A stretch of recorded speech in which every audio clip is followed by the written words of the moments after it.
Le chef du Bloc québécois, Yves-François Blanchet, continue à faire pression sur le gouvernement et revient à la charge avec son ultimatum du 29 octobre. Si, au-delà de cette date, les libéraux n'ont pas donné le feu vert aux 2 projets de loi du Bloc québécois, le Bloc fera tout en son pouvoir pour faire tomber le gouvernement.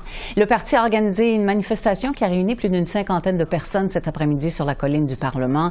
L'événement avait pour but d'appuyer le projet de loi sur la gestion de l'offre. Le chef du Bloc y participait, de même que les députés Yves Perron, Luc Thériault et Simon-Pierre Savard-Tremblay notamment. Il suffit d'une décision, ça prend une fraction de seconde, puis on dit ils le font, c'est fait. La sanction royale est automatique. C'est la partie de ce qu'on a demandé au gouvernement qui est techniquement la plus facile et la plus rapide à régler. Il suffit qu'à l'intérieur des délais, les 2 sénateurs se fassent convaincre de laisser passer l'expression et la volonté démocratique qui va servir les citoyens, puis la santé, puis la qualité des produits que consomment les citoyens du Québec et du Canada. Alors, pour nous parler de cette question et de toutes les questions d'actualité ici à Ottawa, et elles sont nombreuses, on reçoit notre panel de journalistes. Ils sont 2 aujourd'hui, Joël Denis Bellavance, chef de bureau pour le journal La Presse, et Émilie Bergeron de la Presse canadienne. Je vais commencer avec vous, Émilie. On vient de le voir, le Bloc n'a aucunement l'intention de diminuer sa pression sur le gouvernement. Qu'est-ce qui risque de se passer, donc? Moi, je pense que on s'éloigne de plus en plus là, que le Bloc ait gain de cause. Moi, je pense qu'on se dirige vers des négociations entre partis d'opposition pour faire tomber le gouvernement. On voit ce qui se passe au Sénat avec ce projet de loi-là, C-282, sur la gestion de l'offre. Aujourd'hui, j'ai fait un tour là, aux audiences du comité sénatorial où c'est embourbé, où c'est bloqué. Et le président du comité n'a aucune intention de céder à ce genre de pression-là. Lui, ce qu'il m'a dit, c'est on est maître chez nous, au Sénat. Nous, on a nos propres règles, on a nos propres processus, puis c'est pas vrai qu'on va céder à des pressions politiques extérieures. L'agenda... C'est le Bloc qui avait demandé aux libéraux de faire pression pour que ça débloque, justement. Exactement. Peut-être, par contre, l'agenda d'études en comité de ce projet de loi-là, il avait été approuvé quand même par les sénateurs il y a un certain moment. Donc, pourquoi, à ce moment-là, le Bloc n'avait pas fait n'avait pas levé les boucliers, n'avait pas contesté ça. Peut-être qu'il aurait pu s'y prendre un petit peu plus à l'avance. Donc, c'est le seul bémol peut-être ou précision que j'apporterais. Mais le sénateur là, qui dirige ça, il n'est pas question. Puis, si les sénateurs veulent vraiment prouver qu'ils sont indépendants aussi des libéraux, bien, ça serait malvenu de leur part de céder aussi à des pressions du gouvernement qui leur dit oui, adoptez, dépêchez-vous, adoptez ce projet de loi-là. Ce serait une brèche, en quelque sorte. Joël Denis, est-ce que vous avez l'impression que ces projets de loi vont voir le jour? Non. Pour être tout à fait clair, je suis du même avis qu'Émilie. J'ajouterais ceci, dans le cas du président du comité du Sénat, c'est Peter Beam. C'est l'ancien Sherpa du Canada pour le G7 et d'autres sommets internationaux. Donc, il a une expérience sur la scène internationale. Il sait comment ça fonctionne quand il est question de négocier des ententes commerciales avec d'autres pays. Donc, il sait ce qu'il faut faire et ne pas faire. L'autre sénateur qui est réfractaire à adopter ce projet de loi-là, c'est Peter Harder, un ancien sous-ministre des Affaires étrangères qui a aussi navigué dans les eaux donc des négociations commerciales entre le Canada et d'autres pays lorsqu'il était question d'échanges commerciaux. Et donc, il connaît la nature de la game, si vous voulez, et il pense que ce ne serait pas dans l'intérêt du Canada d'adopter ce genre de projet de loi. Donc, pour moi, ces 2 sénateurs ne vont pas baisser pavillon, vont plutôt tenir tête au gouvernement, de sorte qu'on se dirige vers un échec de cette demande, un refus de cette demande. Et l'ordre du jour du Sénat est tel que le plus tôt qu'on pourrait l'adopter, selon ce qu'on me raconte en coulisses, ce serait à la mi-décembre. C'est loin. Si ça va bien. Si ça va bien.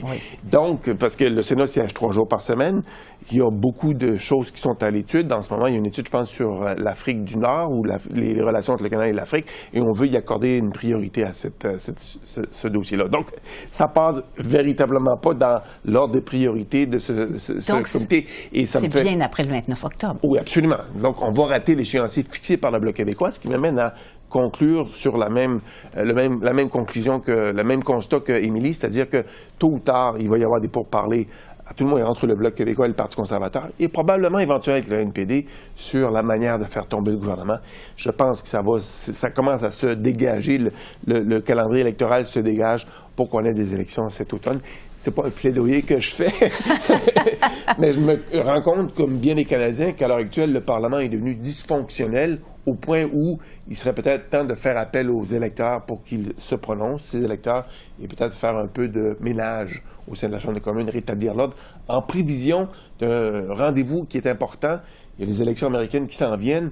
Si le gouvernement fédéral n'est pas en plein contrôle à Ottawa, comment pourra-t-il négocier avec les Américains si, par exemple, un Donald Trump est réélu à la Maison-Blanche? Exactement. Donc des élections dont on ne connaît pas l'issue. Voilà. Et ça me donne un peu le froid dans le dos de savoir qu'on pourrait être aussi désorganisé à Ottawa face aux Américains qui auront élu une nouvelle administration.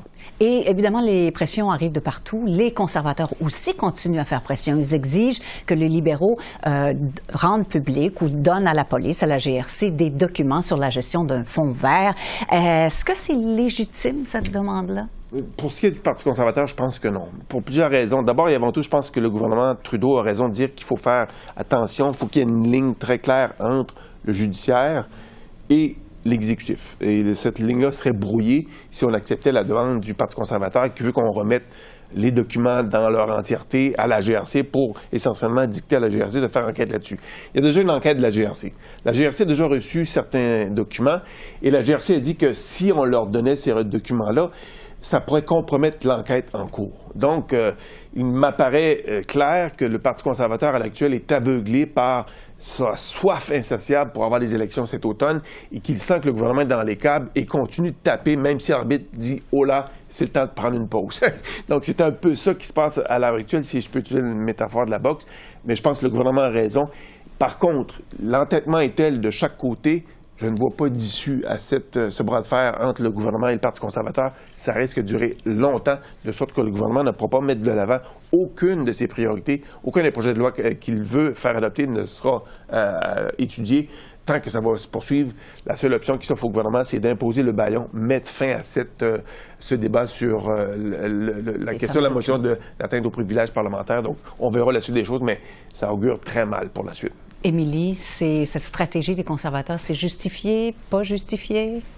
Bien, je pense que ce que Joël Denis mentionne, c'est un bon point.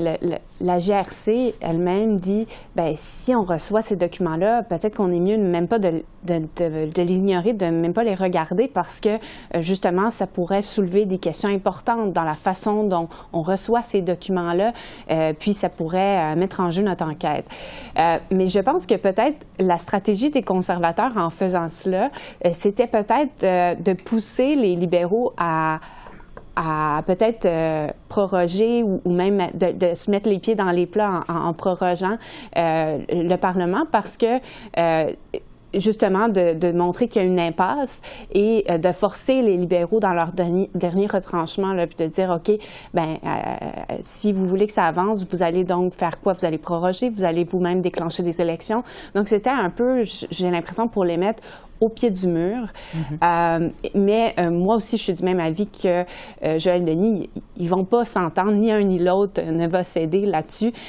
Donc, on n'est pas prêt de voir la lumière au bout du tunnel. Je pense que impasse, c'est le mot à la mode en ce moment, en ce cas du moins ici à Ottawa, ça c'est sûr. Ouais. Et puisqu'on parle des conservateurs, vous avez certainement vu ça, ils ont lancé leur publicité, qui est une publicité de campagne, finalement, ça fait un certain temps, fin septembre, sur les réseaux sociaux essentiellement. Ça donne le ton pour une éventuelle campagne. Est-ce que c'est leur thème habituel, leur rhétorique habituelle qu'on voit dans ces campagnes, dans ces publicités? Ah, ben, oui, absolument. Puis on peut voir aussi dans certaines de ces publicités-là Anaïda Poiliev qui va visiblement avoir un rôle très actif dans la prochaine campagne, contrairement peut-être du côté de M. Trudeau, hein, qui est récemment séparé, qui ne sera pas aux côtés de son ex-femme, de son ex-conjointe. Mais oui, c'est les thèmes récurrents, la hausse du coût de la vie, défis, l'usure du pouvoir, ça fait 9 ans, on l'entend fréquemment après 9 ans de ce gouvernement. Donc, oui, ce sont les thèmes habituels. La loi et l'ordre, donc ramener la sécurité dans les rues. Donc, il joue en terrain connu. Puis, il les maîtrise bien aussi. Son message, ça fait quand même très longtemps qu'il le façonne. Donc, et il faut le dire quand même qu'il communique assez bien, là, M. Poilievre. Ce message. Donc, quand même des messages qui sont faciles à retenir pour les électeurs, qui vont chercher des préoccupations quotidiennes aussi des gens. Donc, oui, il s'en va dans la même lignée là, qui avait bien traversé la voie. Est-ce qu'ils font bien de taper sur les mêmes clous?